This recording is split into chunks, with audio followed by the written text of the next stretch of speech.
নমস্কার। সঞ্জয় দেবশাস্ত্রীর তরফ থেকে সকল দর্শক বন্ধুদের স্বাগত। আমি আমার এই চ্যানেলে একমুখী রুদ্রাক্ষ নিয়ে আলোচনা করেছি, আপনারা ভিডিও দেখে নেবেন। আজ আমি দুমুখী রুদ্রাক্ষ নিয়ে বলতে চাই।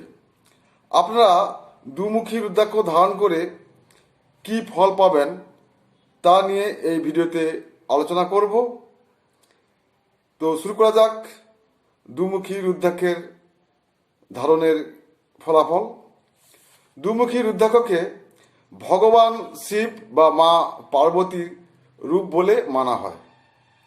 একে অর্ধ নারীশ্বর রুদ্রাক্ষ বলা হয়ে থাকে।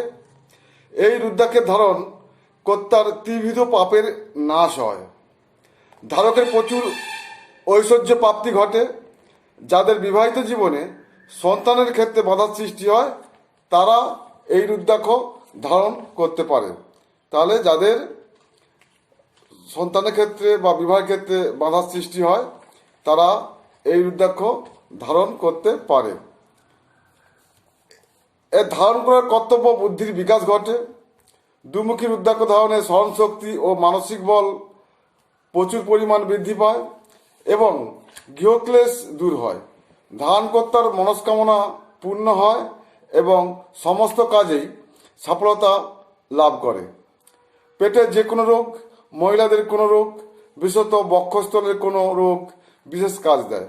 স্বামী স্ত্রীর মধ্যে সম্পর্কের উন্নতি, সন্তানহীনাদের সন্তান লাভ, পিতা পুত্র সম্পর্কের উন্নতি ও মানসিক দুর্বলতা, মানসিক অস্থিরতা ইত্যাদিতে এই রুদ্রাক্ষ ধারণে লাভ পাওয়া যায়। যাদের জন্মপত্রিকায় চন্দ্র পীড়িত বা চন্দ্রের মহাদশা চলছে তারা এই রুদ্রাক্ষ ধারণ শুভ ফল লাভ করতে পারে। যে সমস্ত মহিলাদের গৃহে অশান্তি আছে তারা দুমুখী রুদ্রাক্ষ ধারণ করতে পারে। অনেকে গহরত্ন কিনতে পারে না, দাম বেশি বলে, তাই এই দুমুখী রুদ্রাক্ষ আপনারা ধারণ করতে পারেন। এটা কম দামের মধ্যে হয়ে যাবে। আর এই দুমুখী রুদ্রাক্ষের মন্ত্র হলো ওং হ্রিং নমঃ। সবাই ভালো থাকবেন, সুস্থ থাকবেন।